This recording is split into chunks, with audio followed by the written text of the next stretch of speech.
So what we're going to do is next week, Friday, 1 week from today is your next exam. Over chapters 5, 6, 7, and 8. So we're going to finish 7 today, and then we'll get started on 8. Finish up 8 on Monday, review on Wednesday, exam next Friday. Now, a couple of housekeeping things. Remember that your vocab quizzes were due this past Wednesday, 2 days ago. Some of you did them. Some of you didn't. Okay? But it is what it is. Remember, you can do that Ames room, make that little Ames room for extra credit, so maybe you can do that. You know, some of you have done extra credit already and have done well in other things, so it really hasn't hurt you that bad. But I think this is like a warning, I don't know, an eye opener or something, that if you haven't done all of the vocab quizzes, just do them. Get them out of the way. Do them now so you don't forget them in the future. I don't know how many times I have to say that, but I'd like more people to like do what I ask of them.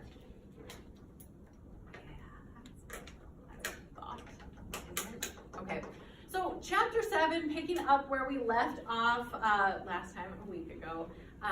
We're talking about reinforcement and punishment within the context of operant conditioning. So you do a behavior and I reinforce you or I reward you and you keep on doing that behavior, or I punish you and you stop doing that behavior. So we're talking about punishment here, and punishment, some research says that it's good, some says that it's just always bad. All research says that too much is bad for you, so you shouldn't punish like every little thing. But some of the reasons that punishment is not good is it results in unwanted fears. You don't want your child to be like fearful of you, right? That wait till your father gets home and then you're scared of dad. That's not what we want. We want them to behave better. We don't want them to fear people. Okay? It conveys no information to the organism. Typically, this is because you wait so long between the punishment and the act that happened. Okay? So wait until your father gets home. 8 hours later, you get punished. What? Okay? It's also a lot of times counterintuitive. Like, you hit your sister, so I'm going to hit you. Well, wasn't the lesson that hitting is bad? I'm confused. Okay? So it justifies pain to others, kind of going into that idea. It causes unwanted behaviors to reappear in its absence. We know that if someone is the punisher and they're not around and they're never going to hear about it, we might do some bad behavior, right? But if you're taught to do good behavior and you're kind of reinforced your good behavior, then you tend to do that when even that reinforcement isn't around. It causes aggression towards the agent. We don't want you to be aggressive against mom or dad, okay? We also don't want you to be aggressive against brother or sister. Okay, so you kicked your sister and now you got spanked for it. Well, now we don't want your sister to get like kicked more because you got in trouble. And then it causes one unwanted behavior to appear in place of another. What we see when we're punishing is often because you're doing bad behavior, right? Well, you haven't fixed the problem. So just because maybe you stop kicking your sister doesn't mean you're going to stop, I don't know, giving her a black eye or something. Okay, weird examples. I want to talk about motivation. And motivation, when we talk about learning, you might sometimes be motivated to learn. How many of you have ever wanted to learn about something just because you were really interested in it? Like, I just want to learn. There's no class, there's no grade. I just want to know how to do this better. Okay? That is intrinsic motivation. There might not be any type of reward to it. You just want to learn more about it. Okay? So desire to perform a behavior for its own sake. You're motivated to learn it, to do it because you just want to. Something in you makes you want to do that. But sometimes we're extrinsically motivated. And I hate asking this question, and you can answer this however you want to, and it does not offend me. How many of you are taking this class because you love psychology? You're like, I want to learn about psychology. And that is why I'm in this class. Psychology is the best. Okay, just everyone in Minot Valley City, here, look at this. Their classroom. Oh, don't look at that. That's stupid. That's ridiculous. Let's see. You know, got that in opposite areas in this classroom. Okay, everyone raise your hand if you're really interested in psychology.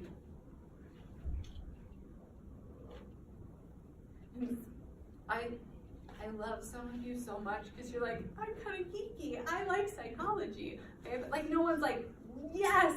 hands up to the ceiling. How many of you are taking this class because it is a social science general elective and you need this gen ed class? Loud and proud, people, loud and proud. Yeah, like that is the overarching reason that I'm in here. Okay?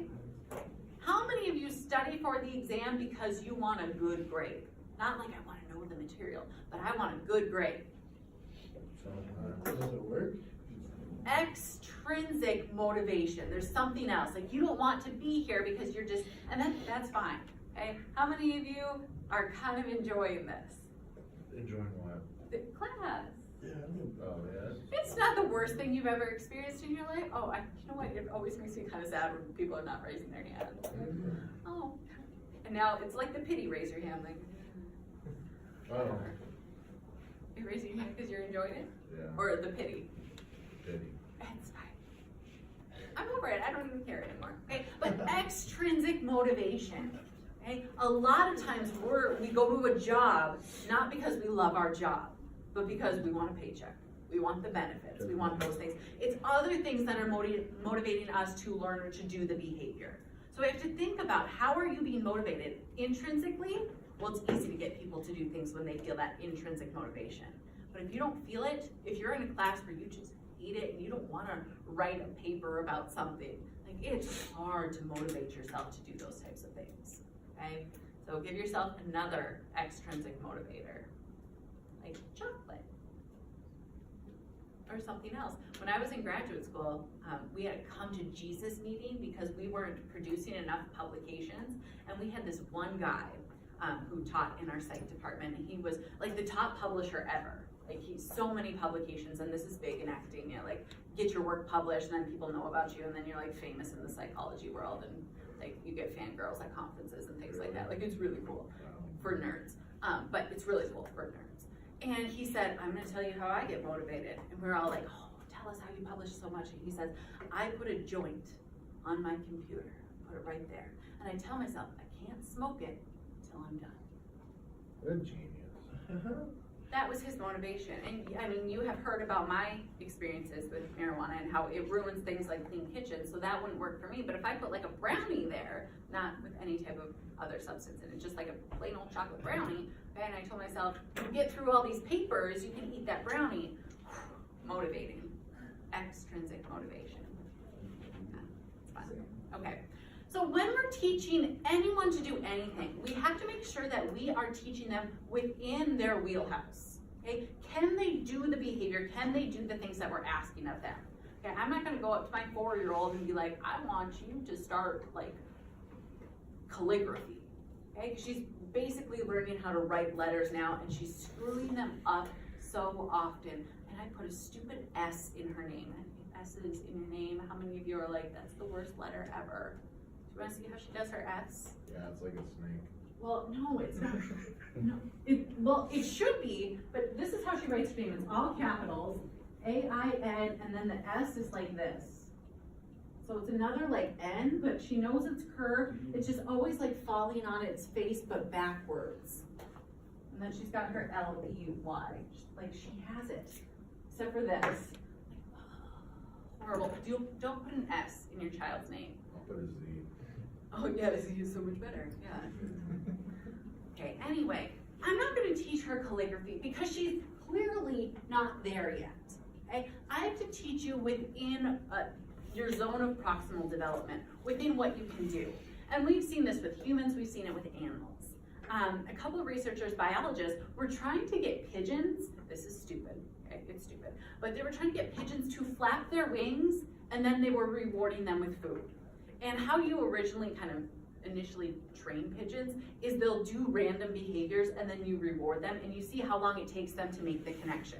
Like you randomly flapped, you got food, how long is it going to take you to flap again? Biologists are stupid. No, they're not stupid, it's just a really stupid study. Okay? And what they found is the pigeons never learned the association because there's nothing inherently related between arm flaps and pecking at the ground to get food. Okay? It just doesn't make sense. Like they don't fly to get food that's put onto the ground. It doesn't make sense to them. They can't connect it. So when they changed the behavior and they said, okay, now the desired behavior is if they put their beak to the ground, like then they'll get food. Like, put your beak on the ground, there's no food down there, but put your beak there, then I'll give you a reward. That took no time for them to connect the two.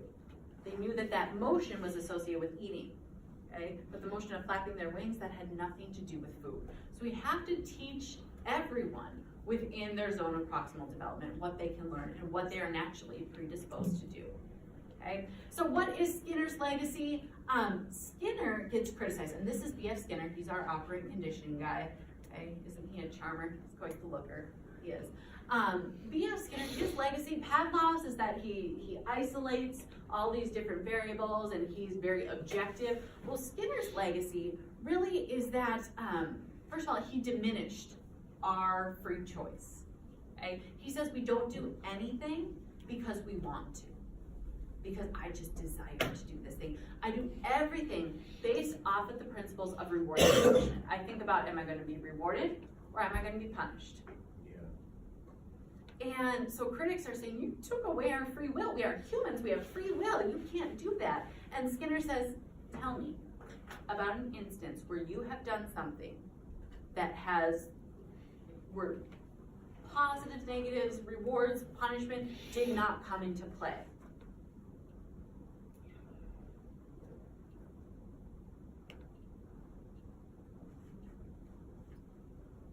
And it's near impossible. Now we're thinking about it, aren't we? Like even stupid choices that you're making, it's all about rewards and punishment, right? What did you wear to class? Are you okay? You wore shorts. Are you just like a generally hot individual? You never feel cold? No, I generally just don't care. Oh, you generally don't. When you go outside, are your legs cold? Yeah. Okay, so there are ramifications for that. I mean, you're dealing with them. But did you consider it this morning, like when you put on shorts? No. Didn't consider it at all. That was a horrible example. I thought perhaps in March 1st, someone would consider. Okay, Tino he's like defying Skinner right there. Okay, when I got dressed this morning, thought, how can I stay warm? Okay, even a stupid decision like, how do you get dressed? What am I going to wear? What's going to be comfortable? What's going to make me feel warm throughout the day? Because I'm always cold. Okay? So you think about the rewards and punishment. Should you come to class today? I was thinking about it. What are the rewards? What are the punishments? Okay, sometimes we think, well, we could have a quiz. She hasn't been here all week. Like, chances are, how many of you thought that? How many of you thought, I haven't seen her in a while. Maybe I should show up. Ah, yeah, I missed you too. We might have a quiz today. Okay, that'll be fun. I knew we were. Oh, can I make a joke about Skinner that some people get and some people don't get? But Yeah. okay, so Skinner apparently was quite the ladies' man. One of my professors when I was in undergrad was an advisee of Skinner's advisee, and she went to a conference where she saw Skinner, and apparently like all of these undergrad females would just like flock around Skinner, and Skinner would like, it was rumored that he took these ladies back to his hotel room. And I'm like, I don't get it, because when you look at him, not to objectify him, I'm sure he's a perfectly nice individual, okay? But he's not like this strikingly wonderful individual where like these young hot females would be like, yes, I want more Skinner in my life. But so here's what the joke is. He's the operant conditioning guy, the rewards and punishment. Maybe he's like the original Christian Grey. 50 Shades of Grey. Rewards and punishment. You know, female. I have to explain it a little more now because I don't know if people really make the connection, but like, okay, there's my joke. It really gets lost, but I always want to do it, so I did it, and I thought that was fun. Recorded that one. Okay, good. That was fun. So how can we apply operant conditioning in our lives? Okay, well, in school, Skinner really believed that at this point in time, you would not be taught by me, okay, or anyone like me. You wouldn't be taught by a teacher. Instead, you would all be sitting in front of computers, and you would be taught by a computer, because a computer could look at you, could assess you, and say, okay, already knows this material. Okay, all the examples that a teacher would give you in order to drive home the point, this kid doesn't need. We're going to move to the next topic. Or maybe they'd be like, oh, you don't get it yet. We're going to go back and we're going to kind of go to a simpler level. So a computer could individualize the teaching. based off of rewards and punishment. They'd assess you and they'd kind of teach you at a level that you could understand. Be individualized teaching. How many of you think kind of a good idea? You think it's a good idea? Yeah. It's good? In theory, it's good. How many of you want to be taught by a computer? Tino, I am just going to put you in a bubble, in a box here. And every time I'm like, oh, everyone will agree with me, I will just know that you will disagree. Brain is just fantastic. It works in a different way. It really does. It does. I kind of like it. I want to know more about it, but okay. So most of us don't want to be taught by a computer. We want someone who can look at us, who can give us the examples and kind of lead us through, even if that means that sometimes they're teaching slightly above where we are or slightly below where we are. Okay? So there you go. At work, Skinner said, here's the best way to get people to do your job. We can use the principles of operant conditioning by doubly reinforcing you. And how we do this, I give you stock options. You want to come work for my company? I'm going to give you stock options in my company. So not only are you motivated to be a good employee because you work for Target, okay, you're working for Target, so you want to come in, you want to do your job because you get a paycheck every 2 weeks. But also, you want to do a good job because if you do well, then the product is going to sell, okay, more people are going to come in, and then our stock goes up. And you as a stockholder will reap the benefits of that. So you get doubly rewarded. Skinner says, if you want to have good employees, that's the type of thing you do. Have double reward systems. If you can do triple, quadruple reward systems where it really benefits people to do a good job, do it. It really does. It does. It does. Tino, again, get in the bubble. Ben and Jerry's, they do that. Ben and Jerry's, what do they do? The stock, they give their employees stock. Yeah. And it doesn't work? And the company I used to work for did it, and I did not do anything. Maybe that's just too. But I don't like dividends. Okay, fine, whatever. At home, how are we going to use principles of operant conditioning? If you have children, those of you who have children, you have probably employed the principles of operant conditioning over and over and over. Rewards and punishment, people, right? If you do this, I'll give you this. Okay, if you keep on doing this, I'll give you this. Okay, which would probably be a negative thing. You'll get a timeout if you keep on, annoying your sister. That's operant conditioning. Okay. So here, operant classical conditioning, just kind of summarized here for you to know about this stuff. Okay, questions over operant and classical conditioning. Okay, our last part of chapter 7 of learning is learning by observation. How many of you have learned by observing others? You all have learned by observing others. How many of you have gone into a new restaurant and you had no idea what to do there? Like, do I seat myself? Do I order at the front? Do I sit down? Does someone seat me? Do I pick up a menu? I don't know what to do. And you look at what other people are doing. Do they go up there? Or maybe you're standing around, like you get to the table, no one's bringing you a check, and you're like, do I go up somewhere? Do I have to talk to someone? And you look around. Okay? Yes. Okay, learning by observation. Stupid example, but everyone learns by observation. I love this. This shows cheating at its finest. Cheating is a form of learning by observation, isn't it? Yes. You're observing what your neighbor is doing, and then you're doing the same thing. And this cheating shows this example shows two cheating little monkeys. Okay, and what's happening? They're both on electrified grids, and they're doing a memory test. Okay, so like a memory flip the card game, like you're trying to find matches. And what happens is when you flip 2 and you don't get it right, you don't get a match, you get electrified. Like the little grid that you're sitting on shocks you. Okay? Well, this guy over here can look in and see his friend's screen. This guy can't cheat off of his neighbor. It takes this guy no time to figure out, hey, I'm getting shocked when I'm getting it wrong. This guy and I have the same screen. I'm gonna cheat. I'll just wait for him to get a pair, and then I'll click the pairs. And I don't get shocked, I get a reward, okay? Cheating at its finest, okay? Now, mirror neurons are a great thing to know about for the exam, and they are firing actively when we're observing others. Mirror neurons are neurons that fire in areas of the brain similar to if we were doing the actual activity. So think about something like if you're eating an ice cream cone. Okay, your motor cortex is going to be going off, lots of neurons in your motor cortex because you're eating an ice cream cone. If I watch you eat an ice cream cone, okay, I will have activation in my motor cortex because I'm watching you do an activity. I'm not going to have as much activation as if I were actually doing the activity, but I will have some of my neurons fire. I always use this example and people are like, oh my gosh, that happens to me. How many of you have ever been really into a sporting event you see on TV and you physically move with the athletes who are playing? Like they're doing something and you're like, come on, come on, come on, and you're like moving with them, or like they're jumping and you're moving like with them. Connor, I feel like you need to watch more intense, like the Olympics. I'm a big Olympics person. We're gonna see an example of the Olympics. But like when I watch swimming, I like literally will start like doing the fly, like, oh my gosh, like start and moving forward. My husband thinks it's freaky and it's weird and I should like settle down a little bit with this guy. Ethan, this is why I enjoy you. You're like, yes, I agree, settle down. But no, you're so, like Michael Phelps, keep swimming. I thought it was the last one. Well, in theory it is.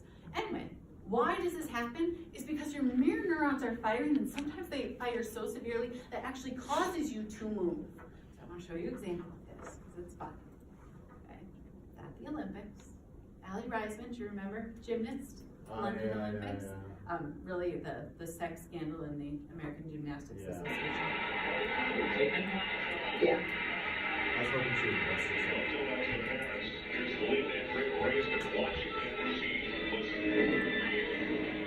So here are her parents watching her do the routine.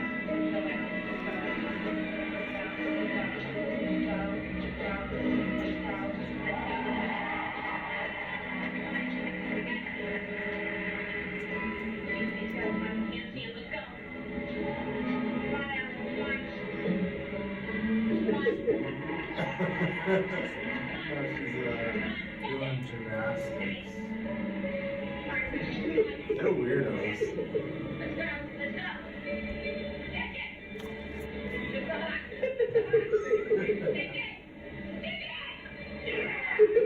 Okay, so they're so into this.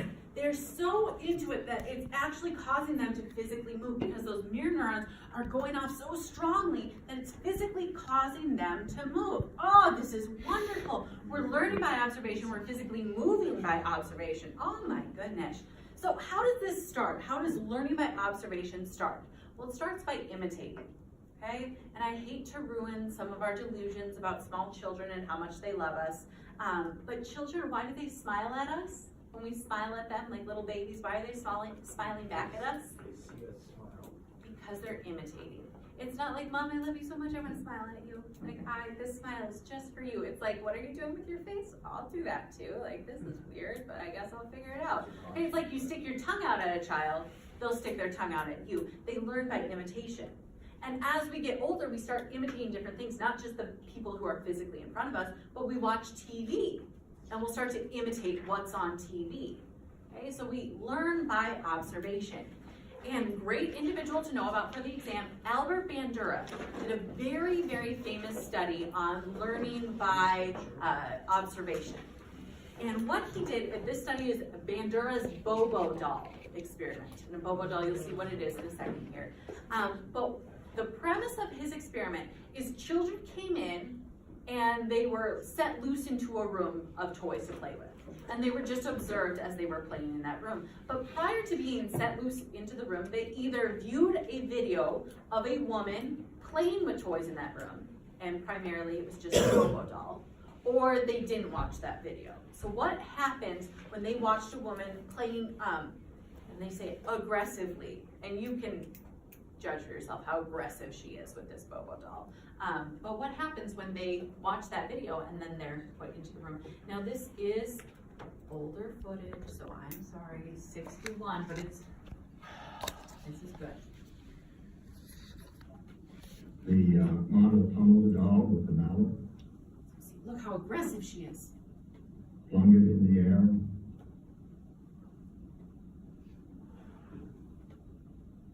kicked it repeatedly,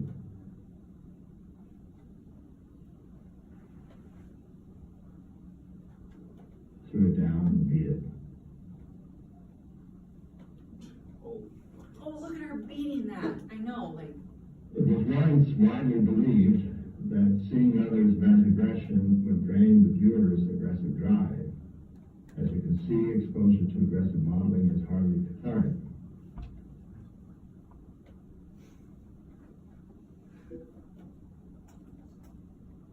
now he's taking it a step further here.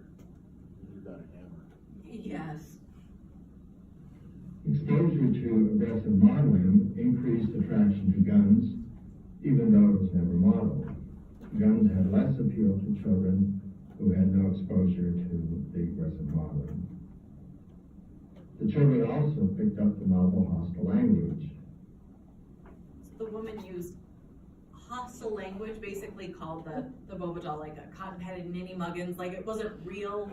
I know, it's true, you shouldn't do that, but it wasn't like real hostile language. But the kids started to call, and you know, it's said in a way that you know that it's a derogatory term, even though you haven't heard cotton-headed ninny muggins or whatever it was before.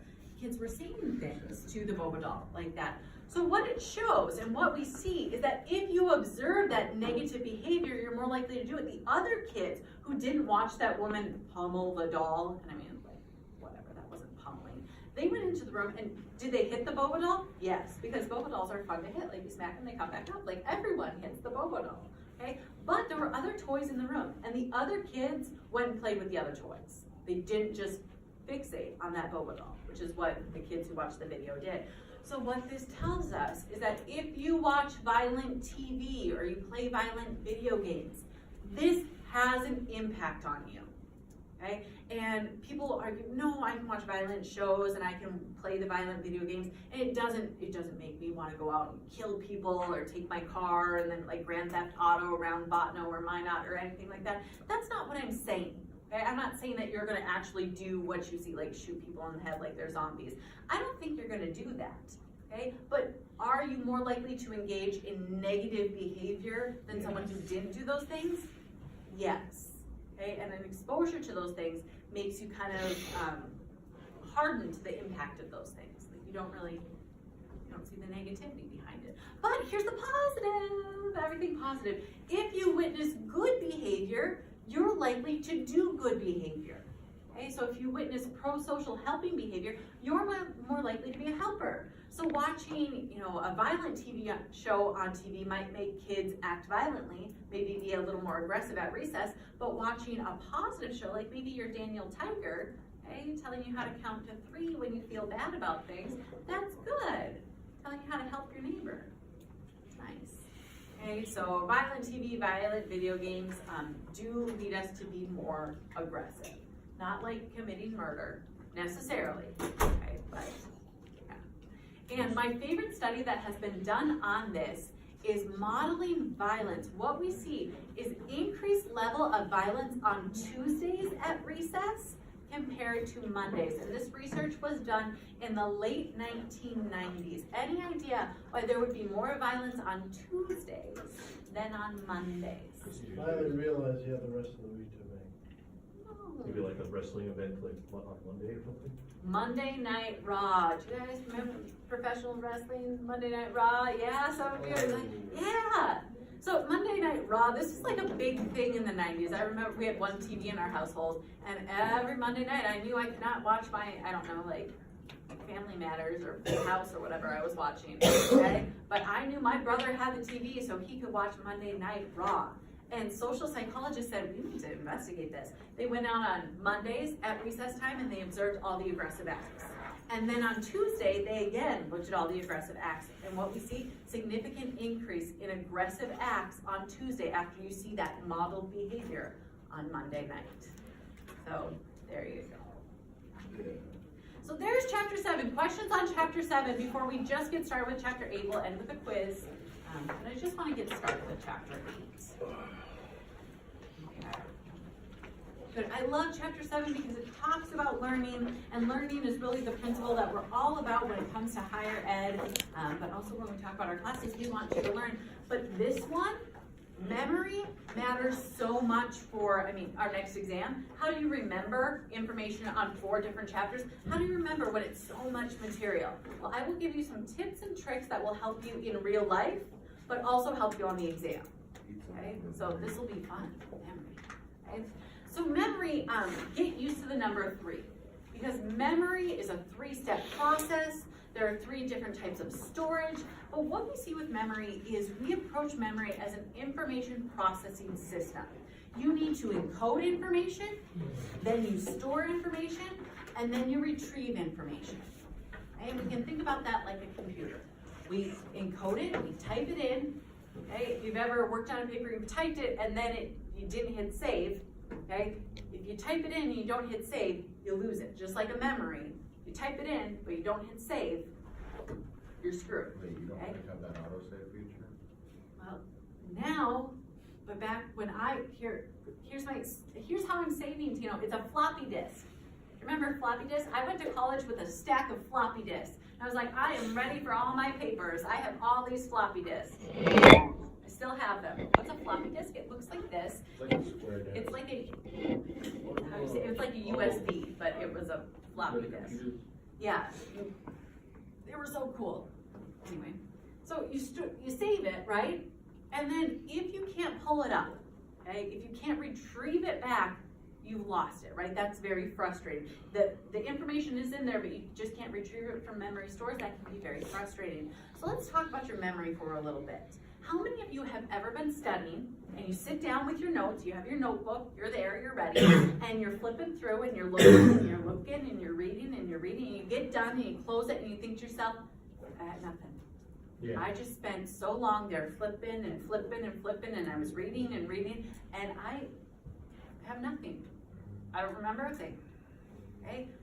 What's happening there is we can flip, right? We can look at it. I'm actually looking at it. I'm physically reading it. That's, you encoded it. You never stored it. Okay? You never actually stored that information. If you haven't stored it, you can't retrieve it. How many of you have been taken an exam and you come to a question and you know it, but you can't think of it? It's like an essay question and you have to list like 3 things or something. And you're like, I've got 1 and 2, but 3. And you might even have the tip of the tongue phenomenon, like starts with a T, starts with a T, starts with a T. Don't have it. Okay? That's a failure of retrieval. It's in there, and typically it comes back to you as soon as you hand in the exam. You walk out the door, and it's like, I don't know, thrombocytopenia. You're like, who knew? Okay? It comes to you later. But we can have failures at any step along the memory process.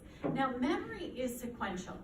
We can't just retrieve something if we didn't encode it and we didn't store it. I'm not going to be able to pull something out of memory stores that I never put in there. Okay? It has to go in there in some way.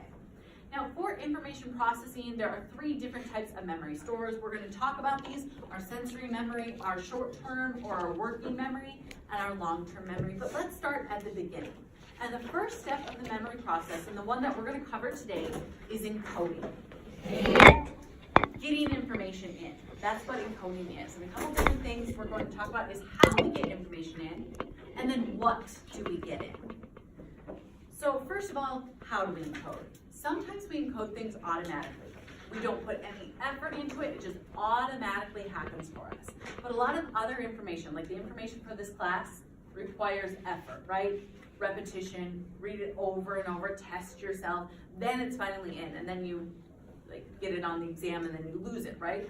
Storage decay, and you just get rid of it. Who knows what you remember from last semester, but it's not a whole hell of a lot, right, people? That's sad. Okay? So automatically processing things. Which things do we automatically process? Well, 3 different things that are good to know about for the exam. We automatically, without any type of effort, encode space, time, and frequency information. Okay? So space information.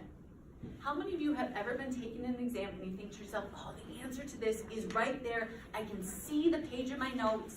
It's the middle slide. Like, I know where it is. It's that middle slide. Or maybe you're reading a book and you come to a name and you're like, I don't really care about that name. I'll just call it the teen name, whatever, it doesn't matter. And then like 5 pages later, you're like, oh, turns out that mattered. And you remember it was at the bottom of the right-hand page. And so you flip back and you're like, oh, I don't know what it was. Okay? Tim? 8. Okay, how many of you have ever done that? No. You're no longer answering my questions. Why not? I like you best. Tino, get in the bubble, the safe bubble of animosity and denial of what I'm asking you. That is space information. We're not going through our notes saying you better remember which slide comes first, second, and third on a page, but it automatically gets processed. How many of you have lost your keys? Yeah. Or your cell phone? Really, that's what people care about most, right? Okay. How do you find your keys and or cell phone? You throw everything away. Yeah, I literally flipped my whole. Remember, think of the last place you had it? Okay, that would be the more rational way in which to find your cell phone or your keys. Retrace your steps, right? How many of you, if I said, take out a piece of paper, your quiz today is to tell me every place you've been since you woke up this morning. How many of you feel pretty confident in your abilities to list out all the places that you've been? Like, you could take me through your day. Like, I got up, I walked to my dresser, then I went to the bathroom, then I came back to my room, then I went to my class, then I went to the bathroom. Like, Yeah. okay, easy. Time. How many of you woke up this morning thinking, I bet someone's gonna ask me exactly where I've been today, so I better remember this shit? Yes. A couple of you, yeah. Uh-huh. No. Ridiculous. No one does this, okay? Because we automatically process that information.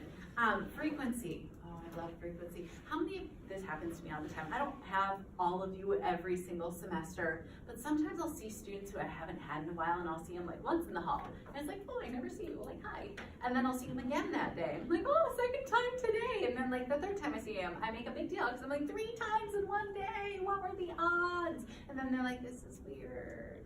Okay, have you ever done this? Not maybe with that much enthusiasm. The teacher's done that before. Oh, well.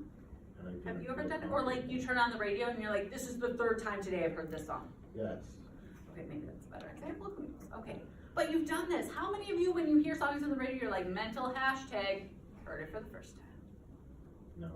No. When you see people in the hall, you're not like, oh, Mariah, 1. Okay, next time I see her, 2. No, I'm not doing that, but my brain automatically will encode that information. So all 3 of these automatically encoding. Fantastic. Now that's great, that's wonderful, and I wish everything was like that. But a lot of information takes effort. Repeating things over and over and over until it just becomes ingrained in you. That's how you remember things. How many of you have struggled with learning a new address? Yes. Like, what is ours? I worked in Botno for like 4 years before I figured out what the RSA code is. I still don't know. It's like 5-1. 58318. Yeah. Yeah. And people would always ask me, I'm like, I don't live here. I don't know. Okay. I'm trying to figure out where Mohall is. Like, I know where Fargo is. I got that one down. I have to remember my parents' address. Like, I can't remember this. It took so long. It took effort. I remember sitting down, like, looking at the numbers, like, this isn't hard. There's 5 of them. Remember them. I'm screwing up. A lot of things take effort. Okay? So, effortful processing, we have to repeat things over and over. How many times do we need to repeat it in order to really remember it? 3 times. 525,600. 7. Most research supports that 7 times. So when I have someone, when I ask people, like, are you ready for the exam? And they're like, well, I read through my notes once. I'm like, well, 6 more times and we might be there. Yeah, okay? So when you tell me I read through my notes once, what I'm thinking is, well, that's not good, okay? So don't tell me that. From here on out, be like, I read through my notes 7 times. Even if you didn't, lie to me. It's fine, okay? So what are some things that can increase our memory? We talk about spacing effect and the serial position effect. Spacing effect, this is just good to know for life, okay? So this is one of those life skills that you should really focus in on me because this will help you in life. We retain information better when it's spaced over time, okay? So people who are like, well, I studied last night, that's not going to do you any good. We have an exam in 1 week. 1 week from today. Start studying now. Space it out over time, okay? But also, you can only pay attention for things for how long? 5 minutes. 30 minutes. At 30 minutes. You should go past 5 minutes, okay? But about 30 minutes. We are only good for about 30 minutes. Do you know what's hysterical about that? Our classes are way longer, 30 minutes. That's ridiculous. We expect you to be in here for 50 minutes, paying attention, waiting, like just captivated by what I'm saying. For 50 minutes when we know that your attention goes after 30. How many of you have Tuesday, Thursday classes? Wait, what? I know, I just lost you. Hour 15 minutes? Like, done with you. And I see it when I teach, and it's like around the 30-minute mark. I could like bullseye, like hit it. We must be at 11:30 because you guys start to blaze a little. That's when I try to throw in an example about sex, or I try to swear, or I try to do something, like let's bring you back in. Okay, but you are only good for about 30 minutes. So what you should do to study for 30 minutes and then put it away, go do something else. And then come back to it, okay, study for another 30 minutes. But people who sit down for like 4-hour-long cram sessions, no, okay, you're losing that information. So something else that can help you, and this helps you in real life as well as on the exam, the serial position effect. The serial position effect. The position of something in a list matters. Okay, because some things are easier to remember than others. And we see two different effects here. We see the primacy and the recency, both good to know for the exam. The primacy effect is our ability to remember the first items on a list. First items on a list, primacy and recency. The primacy effect is remembering the first items on a list. I sent you to the grocery store, I gave you 20 items to remember, okay? The first couple ones that I said, you'll remember those. The recency effect is remembering the most recent items you've heard, or the last items on a list. So remember the first ones, the last ones, And then nothing in the middle, right? When you study, and I see this on exams all the time, on this next exam, we're over chapters 5, 6, 7, and 8. You will do worse on chapters 6 and 7 than you do on chapters 8 and 5. And why? It's because traditionally when people study, they start with chapter 5. Like what's the exam over? Chapters 5 through 8? Okay, I'm gonna start at chapter 5. Yeah. You're paying attention. Primacy effect, you got that information, right? Your mind's paying attention to it. Chapter 6 and 7, I'm kind of losing you. Chapter 8, you might have taken a break and you come back to it, okay? But also, chapter 8 is also kind of working with a recency effect. You just heard that, okay? The last items on the list, you just heard it in class, okay? So you start primacy effect, you remember those things. The recency effect, you remember the last items on the list. Good to know for the exam. Oh, it's wonderful. Okay? So that's how we encode. But what information do we encode? Well, we encode by meaning, by images, as well as organization. We get through the first two, and then we'll call it a day. So this is probably my favorite slide ever. Processing the meaning of verbal information by associating it with what we already know or imagine. Encoding meaning or semantic encoding results in better recognition later than visual or acoustic encoding. What does that mean? What did that say? How many of you have ever had a class where there's words, there are words, you can all agree there are words there. I read them to you, that was nice. And you're like, those are words, I heard them, I see them, I don't get it. This class. This, Did you break me down? what? No, stop with your comments about this. Actually, I'm gonna inquire about that later. But I love this slide because it's a whole bunch of words and you read it and you've heard it and you see it, but you don't know what it means, right? And a lot of times in your classes, someone's gonna present information up on the slide, they're gonna read it, they're gonna, you're gonna see the words, and then they're going to explain it. What does that actually mean? And so all this means is that we encode the message behind something, not the words. I don't encode the words that someone's saying, I encode the message. What is she trying to tell me? What's the message behind it? I hate when students are like, what did you say after the? Like they're writing down a definition, they're like, what did you say after the? Like, oh, I have no freaking clue. I don't know, I was just rattling off words. I was trying to get the meaning out there. Stop writing down every word I'm saying and internalize the meaning and then jot down the 4 or 5 words that are gonna get that meaning across. don't get hung up on definitions. Get hung up on the meaning behind something. And that's what this slide means. So this is the first thing you encode. You encode the meaning behind something. But after that, we encode visual information. Okay? Visual cues help us to drive home a point. Okay? Up in Canada, in various places in Europe, on cigarette cartons, not do you just have that warning that says if you smoke, you will like die, and there's lots of diseases and things that will happen if you smoke, but also there's a picture of what will happen to you, like diseased lungs and tongues that are like decrepit and have like holes in them, and all these like cancerous side effects of smoking. So yeah, you got the words on it. We all know smoking's bad. That's not going to shock anyone. No, it makes But that picture, okay, sometimes that's a little gross and disgusting. It really kind of drives home that point. So visual encoding there. So that's where I want to stop, and I want to have a quiz. Everyone take out a piece of paper. I know.